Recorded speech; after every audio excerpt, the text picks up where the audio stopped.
और मैं आप लोगों को बता दूं, यदि समाजवादी पार्टी राष्ट्रीय परिवर्तन मोर्चा में यदि इस गठबंधन में हमारे साथ नहीं आती है तो आने वाले समय में लोकसभा की 5 से 7 सीट जीतेगी और विधानसभा के समय में बीएसपी की तरह वो भी खत्म हो जाएगी।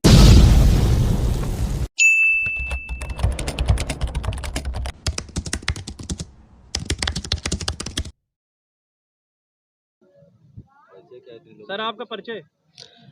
मैं जुगराज सिंह यादव, कौशाम्बी से, राष्ट्रीय पिछड़ा वर्ग मोर्चा मंडल अध्यक्ष प्रयागराज। आज यहाँ पर किस प्रकार का कार्यक्रम है सर? यहाँ राष्ट्रीय पिछड़ा वर्ग मोर्चा का दूसरा राष्ट्रीय अधिवेशन का कार्यक्रम चल रहा है। जी सर, अभी देखा गया राष्ट्रीय पिछड़ा वर्ग मोर्चा द्वारा समर्थन दिया गया है वाहन मेश्राम जी को, जो चुनाव आयोग कार्यालय पे 5 लाख लोगों का मोर्चा जो जाने वाला है, क्या कहेंगे सर?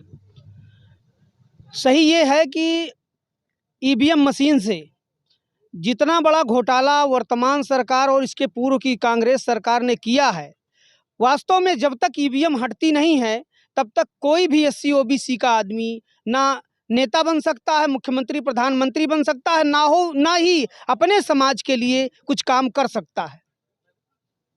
तो कितने लाख लोग, जो 5 लाख लोग जा रहे हैं, इसके बाद भी अगर चुनाव आयोग आप लोगों की बात नहीं सुनता है तो क्या कार्रवाई होगी आप लोगों की?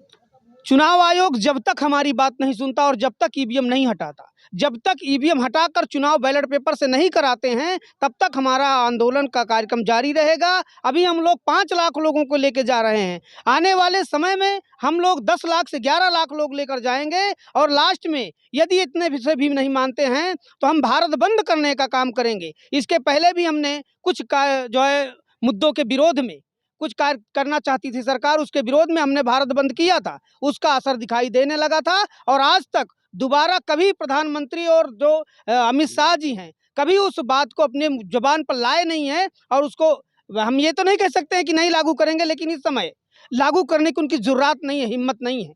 कहीं न कहीं आप ये कहना चाह रहे हैं कि ईवीएम से घोटाला ही होता है और जो परिणाम आ रहे हैं वो सही नहीं है। तो फिर आपने अमित शाह की बात की, तो आखिर ये इतने बड़े बड़े नेता इस देश में इसका विरोध क्यों नहीं कर रहे? सही बात यह है कि चोर क्या चोरी का पर्दाफाश समाज के बीच करेगा? जो चोरी कर रहा है, ईवीएम से घोटाला कर रहा है, वही क्या ये बात बताएगा कि हम ईवीएम से घोटाला करके जीत रहे हैं? ईवीएम तो इतना बड़ा घोटाला होता है, ये बात मैं नहीं कहता हूं।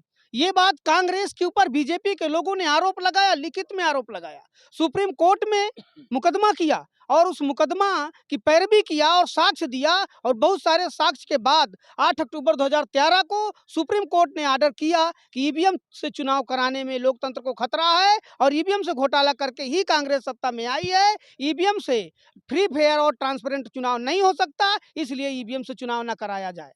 आप ओबीसी को जगाने के लिए बड़े-बड़े कार्यक्रम आपके संगठन के द्वारा हो रहा है, लेकिन जिस तरीके से बीजेपी ओबीसी को गुमराह करके धर्म के नाम पर आपस में लड़ाने का काम करती है, धार्मिक तुष्टीकरण करने का काम करती है, तो जो ओबीसी वर्ग गुमराह है उसको आप अपने संगठन के माध्यम से किस तरीके से गुमराही से उसको इधर ले आने का काम करते हैं?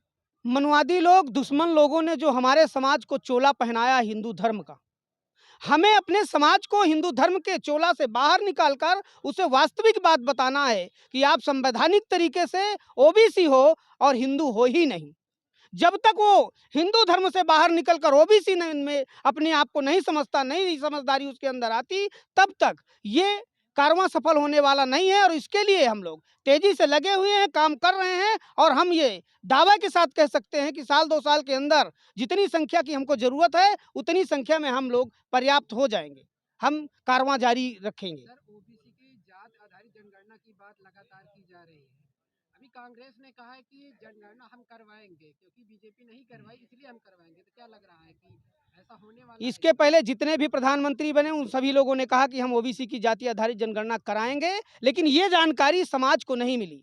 ये जानकारी देश के, गांव के, समाज के, जिले के लोगों को जानकारी नहीं हुई।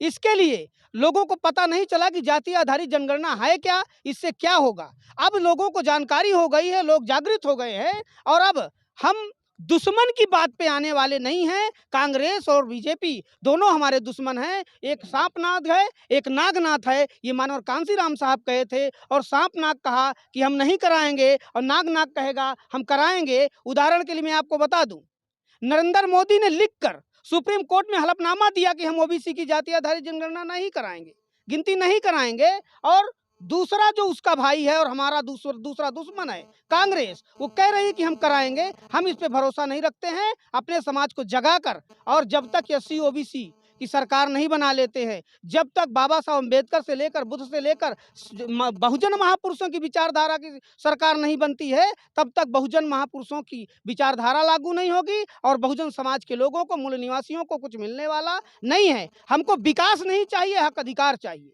और हक अधिकार मिल जाएगा तो विकास की आवश्यकता नहीं है। 2024 का जो चुनाव सामने आने वाला है, कांग्रेस कांग्रेस को समर्थन नहीं देंगे, बीजेपी को समर्थन नहीं देंगे, तो बहुजनों की सत्ता लाने के लिए आपके पास क्या प्लान है? अभी आप लोगों को सिर्फ इतनी जानकारी होगी, समाज के लोगों को इतनी ही जानकारी है कि दो गठबंधन है देश में, यूपीए और एनडीए। लेकिन मैं आप लोगों को बता दूं और समाज को भी बता दूं कि तीसरा गठबंधन देश में तैयार हो गया है, राष्ट्रीय परिवर्तन मोर्चा के नाम से। राष्ट्रीय परिवर्तन मोर्चा अपना खुद अपने पैर पे खड़ा होगा और अपने समाज के लिए कुछ करके दिखाएगा। हम लोगों का ये प्रयास जारी है। हम ओबीसी समाज के साथ एससी और माइनॉरिटी को भी, एसटी को भी जगाकर और अपने समाज की सरकार, अपने समाज के लोगों की विचारधारा की सरकार बनाएंगे और अपने समाज के लिए काम करेंगे और उनका हक अधिकार उनको दिलाएंगे। आप ओबीसी और एससी एसटी माइनॉरिटी को जगाने की बात कर रहे हैं, वहीं जिसे आप दुश्मन कह रहे हैं बीजेपी, बीजेपी के ही नेताओं के द्वारा, स्थानीय नेताओं के द्वारा भी आपने देवरिया में घटना देखा कि किस तरीके से यादव की हत्या होने के बाद ब्राह्मण वर्सेस यादव करने का काम बीजेपी के विधायक के द्वारा किया गया। यहाँ तक कि बहुत सारे जो धर्म के बाबा हैं, ठेकेदार हैं, उनके द्वारा कहा गया कि यादवों का सर से कलम कर दिया जाएगा। तो इस तरीके से जो हिंसा फैलाने की बात बीजेपी के द्वारा की जा रही है, इससे आप राष्ट्रीय पिछड़ा वर्ग मोर्चा के द्वारा किस तरीके से निजात पाएंगे, किस तरीके से ओबीसी को इस जो लोगों को गुमराह करने का काम किया जा रहा है उससे छुटकारा कैसे पाएं? जिस तरह से वो लोगों को गुमराह कर रहे हैं, उस तरह हम लोगों को अपने समाज के महापुरुषों की सही विचारधारा भी बता रहे हैं। अपने समाज के महापुरुषों की विचारधारा को बताकर, जैसे मैं आप लोगों को बता दूं, यहाँ मैं बैठा हूँ और कोई आदमी आए और मुझे एक तमाचा मारे, तो फिर मैं क्या करूँगा? मैं भी तो उसे मारूंगा। अगर मैंने 3 तमाचा मार दिया तो मेरी गलती है क्या? मैं तो ये मानता हूँ कि जिसने पहले मारा गलती उसकी है, और गलती अगर देखा जाए तो 110% गलती ब्राह्मण की है जिसने पहले मारा। और आप अगर ये जानना चाहते हैं कि हम किस तरह से जगाकर अपने समाज को वो करेंगे, तो हम अपने समाज को ये बता रहे हैं, बार बार समझा रहे हैं, बता रहे हैं। मैं जब जहाँ भी बैठता हूँ लोगों को बताता हूँ, जो आरएसएस है, आरएसएस का जो सही मतलब है, लोग जानते हैं कि राष्ट्रीय स्वयं सेवक संघ है, लेकिन राष्ट्रीय स्वयं और सेवक अलग अलग शब्द हैं, दोनों एक नहीं हैं। और संघ कहाँ से आया, ये 4 यस नहीं है। तो इस तरह से करके जो राष्ट्रीय स्वयं सेवक संघ का मतलब, आरएसएस का मतलब है, वो राष्ट्रीय स्वयं सेवक संघ नहीं है। आरएसएस का मतलब है रेशियल सुपर सिस्टम, उच्च वर्णीय तंत्र। और उसके कार्य में भी आप लोगों को बता दूं, उसके कार्य में वो लोग बार बार ढिढोरा पीटते हैं कि मुसलमान दुश्मन है, मुसलमान दुश्मन है। लेकिन मैं आप लोगों से बता दूं, मैं समाज के लोगों को बता रहा हूं, बार बार हर समय हर जगह बैठता हूं तो बताता हूं, यदि वास्तव में मुसलमान दुश्मन है तो आरएसएस के लोग और आरएसएस ने खुद क्यों अल्पसंख्यक प्रकोष्ठ बनाकर मुसलमानों को पदाधिकारी बनाकर अपने पास रखे हैं, अपने साथ रखे हैं। इसके पहले की जो सरकार, मोदी सरकार 5 साल की चली, उसमें किसी भी ओबीसी को राष्ट्रीय मंत्रिमंडल में केंद्रीय मंत्रिमंडल में नहीं रखा गया। केंद्रीय मंत्रिमंडल में 2 मुसलमानों को रखा गया, लेकिन ओबीसी को नहीं रखा गया। मैं ये अपने समाज के लोगों से पूछता हूँ, अपने समाज के लोगों को बताता हूँ। इस तरह से बहुत सारी बातें हैं। जैसे मैं एक जगह बैठे था और बैठे समय मुझसे एक लोग ने पूछा कि आप मोदी सरकार से कितना खुश हैं? मैंने उन लोगों से कहा 110%। लोग हंसने लगे। 100 से ज़्यादा कैसे? तो मैंने कहा क्योंकि मोदी सरकार ने हमारे लिए 3 काम किया है, और इतना बड़ा काम किया है कि जो 67-60 में कांग्रेस नहीं किया, और जो आने वाले समय में भी उम्मीद है कि इतना बड़ा काम कोई नहीं करेगा। वो कौन सा कार्य है? सबसे पहला काम तो ओबीसी की जाति आधारित गिनती नहीं कराऊंगा, एफिडेविट देना। दूसरी बात, ओबीसी का कोई बजट न देना। तीसरी बात, ओबीसी के ऊपर क्रीमी लेयर लगाना। और इन तीनों से ओबीसी का बहुत बड़ा नाश और विनाश हुआ है और हो रहा है, और इसके आगे भी होगा यदि समाज समझने का काम नहीं किया तो। सर, आपने अपनी बात में भी तीसरे मोर्चे की बात किया है। जी, खास करके उत्तर प्रदेश की बात अगर करें तो आपके तीसरे मोर्चे में क्या चंद्रशेखर रावण, माननीय अखिलेश जी और बहन जी जैसे लोगों को आपने आमंत्रित किया शामिल होने के लिए? सही तो ये है कि हम गठबंधन के रूप में किसी को भी रख सकते हैं, लेकिन कांग्रेस और बीजेपी को किसी भी शर्त में नहीं रख सकते हैं।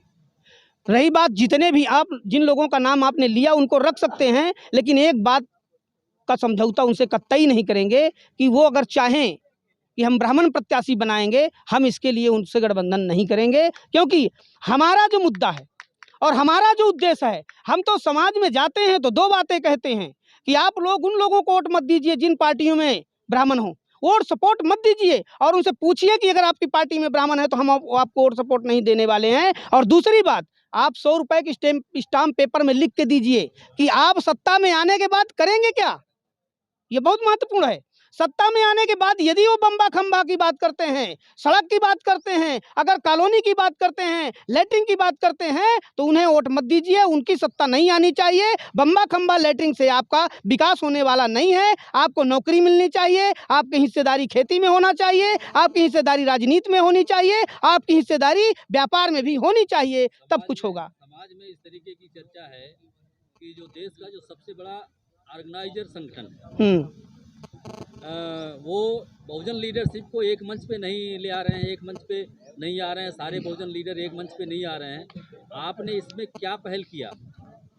इसमें हम लोगों का पहल जारी है, हम लोग कर रहे हैं, लेकिन जिस नज़रिया से जो लोग देख रहे हैं और कहना चाहते हैं, कह रहे हैं, हम उनके हिसाब से, उनकी नज़रिया से बहुजन समाज को के उन लोगों को जो वास्तव में ब्राह्मणों के, हमारे दुश्मनों के पिछलग्गू हैं, दलाल भड़ुए हैं, उनको हम अपने साथ रखना नहीं चाहते हैं।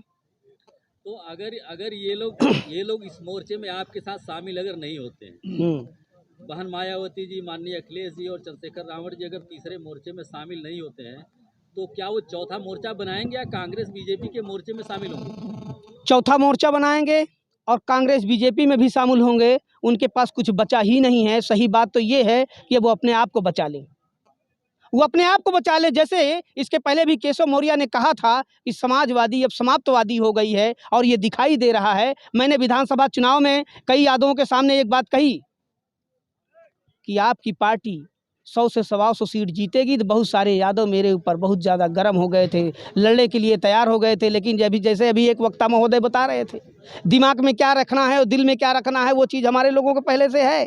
और हम लोग लड़ तो सकते नहीं हैं, लेकिन चुनाव के परिणाम आने के बाद वो लोग हाथ जोड़कर दूर से नमस्कार करते हैं और कहते हैं ये भाई सही कह रहे हैं आप। और मैं आप लोगों को बता दूं, यदि समाजवादी पार्टी राष्ट्रीय परिवर्तन मोर्चा में यदि इस गठबंधन में हमारे साथ नहीं आती है, तो आने वाले समय में लोकसभा की 5 से 7 सीट जीतेगी और विधानसभा के समय में बीएसपी की तरह वो भी खत्म हो जाएगी। एक सवाल सर, और अंतिम सवाल जी।